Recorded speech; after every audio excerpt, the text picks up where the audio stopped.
It's the Locked On Flyers podcast for Thursday, October 26th, your daily dose of Flyers news, analysis, and high quality content that is wondering how the Flyers adjust. It's a good question.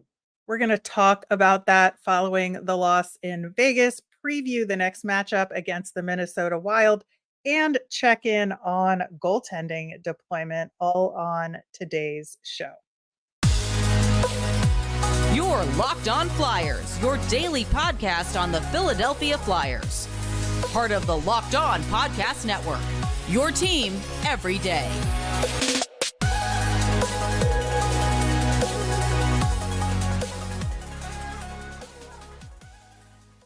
Hey there, and thanks for making Locked On Flyers your first listen every day. I am Rachel Donner. You can find me on the app formerly known as Twitter at rmiriam. I'm here as always with Russ Cohen, who's on all your favorite social media apps at Sportsology. And as a show, we are on Twitter, Instagram, Threads, Blue Sky at Locked On Flyers as well. This episode is brought to you by FanDuel Sportsbook, official sportsbook of Locked On. Make every moment more. Right now, new customers can bet $5 and get $200 in bonus bets guaranteed. Visit FanDuel.com/lockedon to get started. You can subscribe or follow us for free over on YouTube or on the SiriusXM app. Anywhere you listen to podcasts, subscribe to get our latest episode as soon as it's available here on the Locked On Podcast Network, your team every day. Russ, still kind of recovering from that late night, early morning loss in Vegas. We talked on yesterday's show about, learning lessons from that game in particular.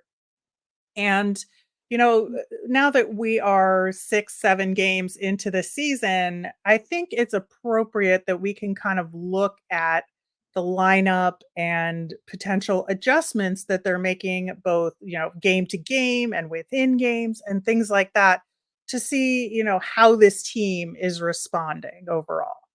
Yeah, I think that's fair. I mean, I look at it and I say there's definitely things they can do. I think the coaching staff is going to be hesitant in doing a lot because they feel like, they're getting pretty good results. But I feel like, yeah, those results aren't overwhelmingly good that you can't still rotate in and out and rotate some of your players in and out. Yeah, and I think that, brings up a couple of questions. I think on the blue line, unfortunately, we heard that Rasmus Ristolainen isn't quite ready to return, that he's had a little bit of a setback. So it looks like there really won't be much change on the blue line for now. And depending on what his, medium to long-term status is, whether they use IR or any of, long-term IR or any of that, will probably determine what kind of call up or not that they do, right? Right. Yeah, if they leave it status quo, then this is what you got. If you do something with Felix Sandstrom, then you could bring up somebody else like Ronnie Attard and see if he maybe is a missing ingredient here. Maybe you sit, Emil Andre a game, you see what it looks like, but you can't even hope to do that with Sandstrom clogging up this roster spot. And just doesn't make sense to me. Yeah, we'll talk more about that goaltending situation later in the show, but I do think that there is a possibility something might happen there over the next week or so. Again, depending on what's going on with Risto, more medium to long term. On the forward side of things, the Morgan Frost question rears its ugly head again, right? Right, and I think there's a real easy fix here. The real easy fix is put Frost in second line center, move Lawton over to the wing, and let Tyson Forster sit for a game or two. It's fine to do that. Right now, he hasn't gotten off to the best start. Let's see what Frost can do there. It'll fix their 4-on-4 situation, at least having more speed, because clearly that's a problem. You saw that with the last couple of games. Might help the power play, might not. That may be a whole different, do a whole show on that. But definitely some other things will improve by having Frost in there. Yeah, I think, you bring up the power play, and obviously that's like the biggest sore spot on this team right now. At least I would say it's the No, biggest it is.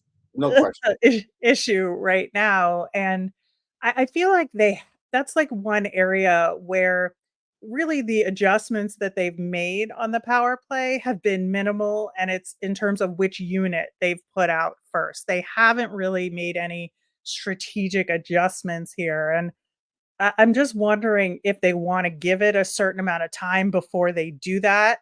And they're waiting, or they really like, given the personnel on the team, they don't think there's any other options out there. Well, you can't think there's no other options out there. If you do, you're really closing yourself off and to the whole process. So I don't think you can think that. I think you have to look at it and say, we could do better. And if nothing else, even if we're not doing better, we could get some other guys into the action here and get them some reps. And I think that's the thing that John's having the hardest time with, because he wants to stay on this upward winning trajectory, but the longer he stays on it, the easier it is to make excuses to keep Frost out of it, and maybe even calling up anybody else. Yeah, I think that's a fair point. And the talk at the beginning of the season was there was going to be some similarities to last season in terms of rotating in other guys, but I think he was pretty clear that it would take a little while before that would happen, that it wouldn't happen right away. Just simply because he wanted to get a feel for the personnel that he has right now. And I think that's fair. And I think, I mean, let's be honest, if there weren't injuries, a lot of this wouldn't be happening yet. yeah, that is correct. I'm just trying to look at how he's making adjustments, game to game versus in game. And I think that game to game, he's kind of stuck in a lot of ways, again, because of these injuries, except for the Morgan Frost question, which again, I think is a mistake. I think, especially to get the best out of Morgan Frost, you need to have him play. And so for him to be coming in cold, potentially in game 7, maybe game 8, let's say, I think it's going to take him a little while. And I hope that they could give him the time to get used to playing in games again. Yeah, I mean, I'll ask you about this. I'll tell you that what was there, like 30 something seconds to go in the Vegas game, and for one thing, I thought they waited too long to pull Carter Hart, and that could be an indictment on the power play in and of itself, or the extra man on, because they wanted to really make sure they were holding possession. But then when they got the puck, nobody seemed to be a leader out there. It was like all of a sudden it was like something brand new, and Vegas blew that up instantly. Like, you could sniff that out, and there is absolutely no cohesion there, no confidence there, and you're not going to be able to win that many games late if the other team can see that. And that's something where that's a real big sore spot. And that even goes beyond the power play, because you have the different players on for that, and it's got to be practiced more. I hate to say it, but it really does. Yeah, I think the preparation for each game, I do think they're doing a real good job on matchups. I think that they're Yeah, I think getting the best matchups are okay. Yeah. Yeah, I think they're doing a good job in game in terms of getting the right matchups out there. It's harder on the road, obviously, but I do think that they're really good at optimizing the lineup for the opponent that they have. I just think once they get in game, they're struggling with a little bit of those in-game adjustments to deal with like a Vegas surge Right. like they had last night, and making sure that That's you have not fresh unpredictable. legs Like, out you look there. at video, you know what they are. You knew that they would do that. That's not unpredictable. Right, and I think that that's where maybe they could get a little better at adjustments, is looking at who's got the fresh legs, and maybe sometimes maybe your top line isn't the right line to put out there at that moment because they've played, let's say, 20 minutes, 22 minutes already, Yeah, there and you was need a somebody point. who's a little more rested. True. That's a really good point. There was a point in that game where I felt like in that third period, Cam Atkinson was definitely, like, he was blocking shots. He got crunched in the corner and probably wasn't as effective as he could be.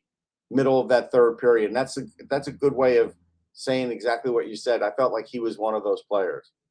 Yeah, and, it's like no shade on Atkinson. He No, played a tremendous game. he had a great It's game. just like you gotta be situationally aware, and I Right. think that's something that the Flyers could improve on, but, again, there's a lot of good and a lot of things to work on, and, hopefully, they will be able to do that against the Minnesota Wild. We will talk about them and that game coming up next. Snap into action this NFL season with FanDuel, America's #1 sportsbook. Right now, new customers get $200 in bonus bets guaranteed when you place a $5 bet.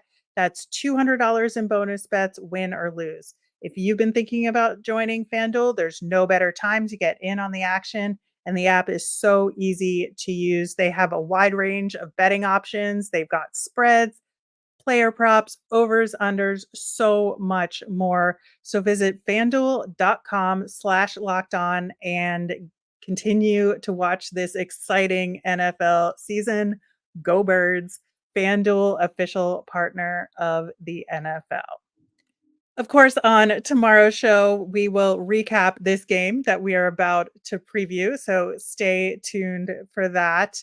The Minnesota Wild have had a real interesting season thus far. They are 3-2-1 in the NHL frenzy night where everybody played. They won versus the Edmonton Oilers 7-4. Absolutely tremendous offensive output from the Wild. Now, Connor McDavid was out in that game. He's hurt, if you weren't aware. And so there was a little bit of opportunity there for the Wild in this game. Ryan Hartman got a hat trick and had a 5-point night. That top line had 10 points overall. Pretty Crazy. dominant. Right now, they are third in the Central. And if you look at kind of who they've won against versus who they've lost against, it's a little bit of a mixed bag. So they've won against the Oilers, the Habs, and the Panthers, who are ostensibly weaker teams right now.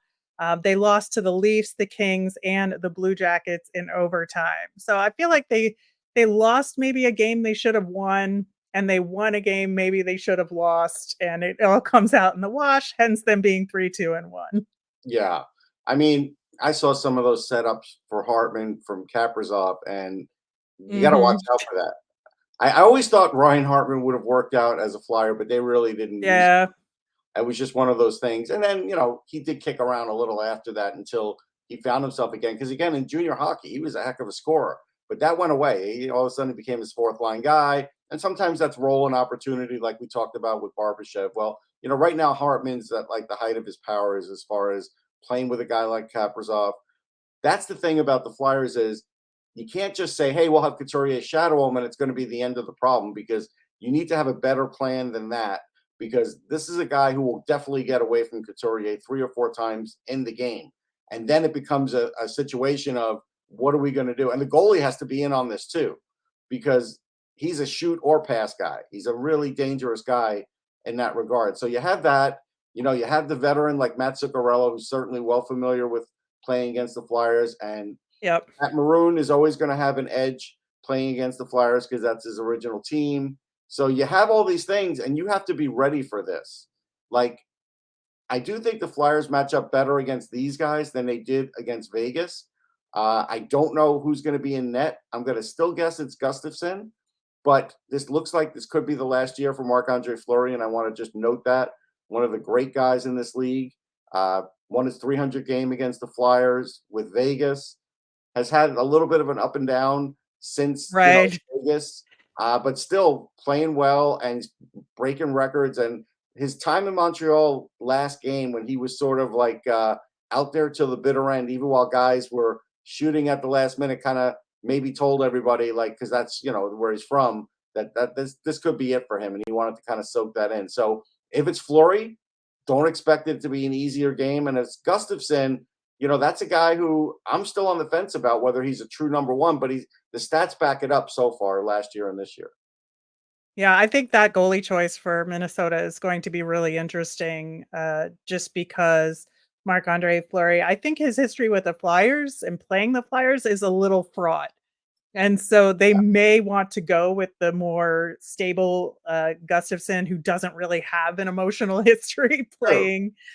playing the Flyers. But I do think to see Marc-Andre Fleury again would be fun for us as Flyers fans, just going back with the history there. You mentioned Matt Zuccarello as the third line mate on that top line with Hartman and Kaprizov, and yeah, nothing to sneeze at there. And I think that he's had success against the Flyers over the years, and against Carter Hart too. Oh yeah. So I think that's going to be an important thing. Again, stopping that top line is going to be huge. But I think you're also right in that Minnesota just doesn't have the depth like a Dallas or a Vegas have. And I think that that's where the Flyers are going to have to take advantage here, is like getting those good matchups against their bottom six. And in a situation like in Vegas, they couldn't get those second or third opportunities. They're going to have to work to get them against Minnesota, because I do think also that their blue line is good but not great, and I think that I think there should be those chances there, and they're going to have to take advantage of them. Yeah, so a couple things. First thing is I'm happy to see Marco Rossi playing just because of Yeah. the health issues that he had, because he's a really good player, and I think he just had a rough start to his career. So it'll be interesting to see how he does. But Brock Faber is the guy to watch because they traded for him. He played 25 minutes last game. He will break down everything on the ice. He's really a gifted skater, really great on zone entries, and he knows exactly what he is going to do with the puck. So when Faber's got the puck, you can't, like, you have to back off because you don't know where he's going to go with that puck and what he's going to set up. And I think he's a really key guy for the Flyers defensively, depending on who they have against them on the ice, because that's a guy who can cause trouble. He's not a huge point guy, but already on the season, he's +4. And like I said, he's playing 25, 26 minutes a night sometimes, but they're smart minutes, and he controls the puck a lot. Yeah.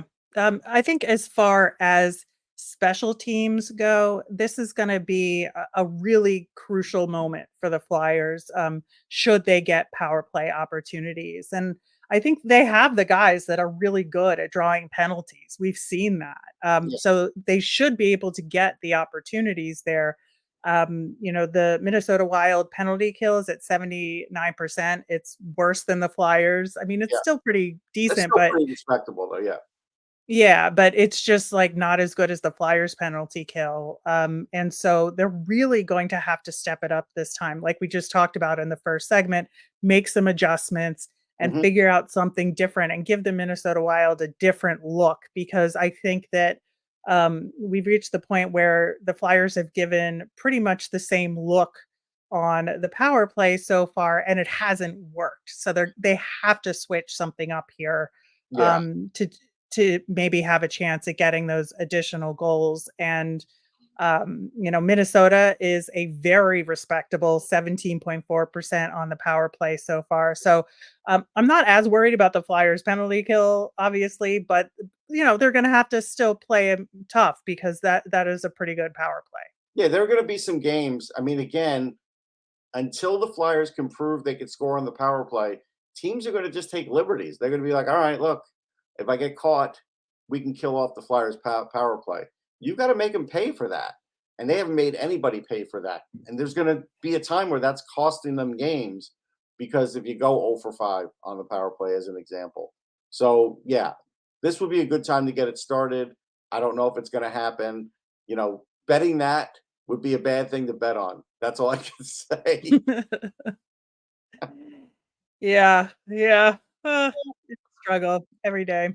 Um, I think, also the other thing is that, they really are gonna have to, like we talked about, against Vegas, is really get that shot distribution, from all areas of the ice to be successful. We've seen that work for them. And I think that that's something that the Wild would be less prepared for defensively. I think that they're much more systematic and looking for the same thing from opponents. And, if you look at the zone time stats, the Flyers have the edge here in this season so far in terms of offensive zone dominance, in terms of being in their defensive zone less. They're able to get through the neutral zone. I think that really being stand up at the blue line defensively is going to be important to be able to turn the puck the other way quickly and confuse this Minnesota Wild defense. Yeah, I mean, they're missing the Wild, are missing some of their, defensemen. So there's a little bit of a weakness here now, and you got to take advantage of it. You do, and I think this is a game where I think the top line could have a good game. Yeah, I think so too. So looking for Sean Couturier to get one in the net in this game. We're looking for maybe Morgan Frost to check into this one. And just for good measure, let's get Scott Lawton on the board as well. Yeah, yeah, and remember, there's no Matt Boldy in this either. So because Boldy, I Yeah. think, was a guy that was giving the Flyers problems last year. But yeah, so yeah, you got to take advantage. This is not a full strength team right now, and this is one where you could, actually make some headway. No Spurgeon, no Goligoski. That's an opportunity. Yeah, absolutely. All right.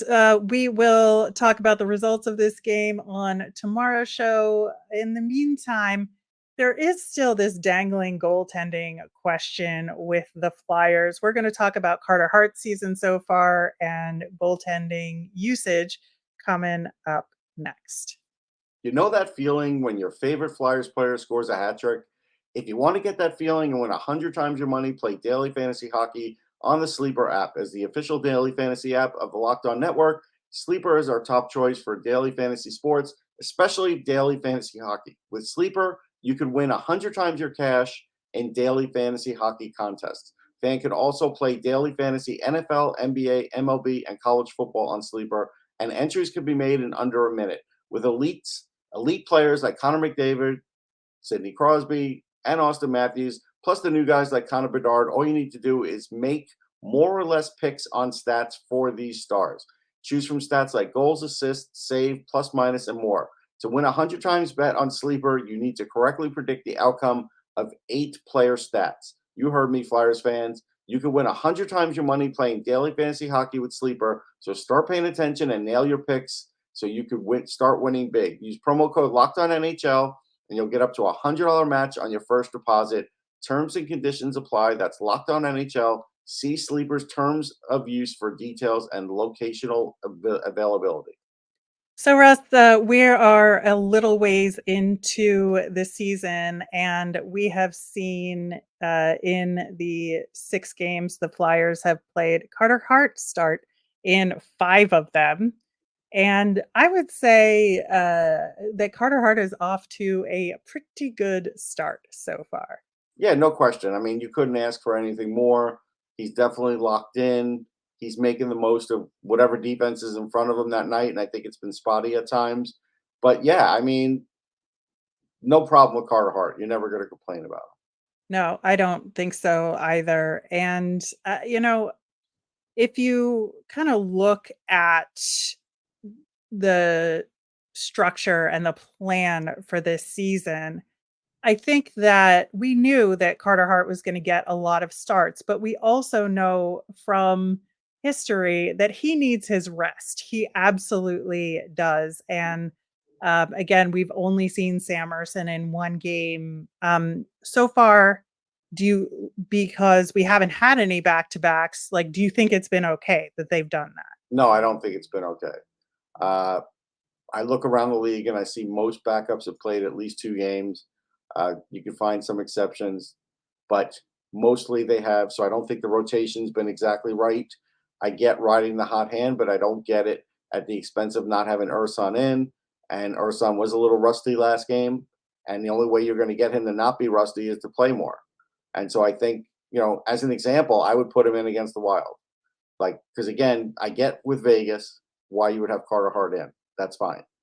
But you've got to find a spot. Now, I think the next game is Anaheim. If you're waiting for that, that's fine. But I know they generally like to play hard at home more than they play backups at home. So I don't know. I don't know when he's getting his next game, but it's got to be one of those two games. Yeah, and Carter Hart is like kind of teetering in the top 10-ish of in the league for goaltenders so far who played like 3 or more games, let's say. I think that we know what the blue line in front of him looks like. And we saw, especially in this game against Vegas, like he's got to do a lot of work. And Oh no, um, he was tired in that Vegas game. There's no question about it. yeah. And so that's where like getting Urson in to get him some rest, I think would be helpful. And I do wonder if they'll put Urson in against Minnesota. Just again, because it's a road game, and you're right, they like to play Carter Hart at home. But I'm not sure, just given that they want to rebound from a loss, that they would want to change out the goaltender. Like I could see it going either way. No, I can see it going either way. And, then we have to talk about Felix Sandstrom and his conundrum. Just sitting on the bench as the backup so Hart could, mentally have a day off. That's great for Hart. It's bad for Sandstrom. It doesn't do anything for him. Right now, Tampa's getting great goaltending out of Jonas Johansson, which is surprising because he's kicked around the league a lot. And I think he's 3-1. He's got like a 9.17. And then Matt Tompkins isn't doing so well as the backup. But again, how long are you going to worry as an organization? And there's a few others that are carrying three goalies to wonder what Tampa is going to do. Like at some point, you have to weigh what's more important, losing Sandstrom to Tampa or having flexibility on my blue line, which is now really battered up at the beginning of the season because of, Risto being set back. So which is it? I'm setting Sandstrom down and I'm crossing my fingers, but if he gets taken, he gets taken. I got to have this flexibility on the blue line now. I can't keep waiting. Right. And that adds another question is, do you put Sandstrom in for a game? I mean, instead of Urson? Continue to be here, yes. Eventually, I have to find a game for him, so that's imperative too. But I can't do it at the expense of Urson. So this has to be a game where maybe Hart says, "Yeah, I'm a little tired or whatever," and you replace him with Hart in the next 4 or 5 games. Maybe you put him in then. But if not, he's just not going to play for a while, which is bad for him. Yeah, it's bad for him, and it's, I think, also potentially um, uh, not bad in terms of him getting picked up, because if they decide to send him through waivers and he has not played, I think that would give teams a little bit of a hesitation that we don't know what he Right. looks like Sure. right now, and so that could be part of it strategically, and it's not a bad thought. I mean, But somebody's got to blink first with all these teams with the 3 goalies, and I just look at it like, do it while Johansson's doing really well, because maybe they're not going to worry about the backup spot. I think they were just worried about who's going to be in at all, and they're getting some results, so maybe try it while they're getting some results. Yeah, that could be it too. But it's just a real interesting problem to have, again, especially with both Stahl and Risto hurt. We really do want that flexibility with some potential call ups here, to deal with that situation. So I certainly hope Felix Sandstrom lands on his feet, whether it's getting in with the Flyers, whether it's being on the Phantoms or somewhere else. He certainly deserves it. But I do think that it is a question that needs to be answered sooner rather than Yeah, I later. mean, look, Anthony Stolarz went through this years ago, right? And he's had a pretty good career. You Yep. can't hold back the guy's career forever. That's my whole point. Yeah, absolutely. All right, that will do it for today's show. We will be back again tomorrow with a recap of the Wild game, a preview of that Ducks game that Russ referred to. And as a reminder, we always want to hear from you. So send in those mailbag questions via the app formerly known as Twitter at Locked On Flyers. You can email us at lockedonflyers@gmail or comment over on our YouTube channel. I'm Rachel. I'm on Twitter at rmiriam. That's RMIRIAM. I'm Russ. I'm at Sportsology, SPORTSOLOGY. Have a great day, everyone.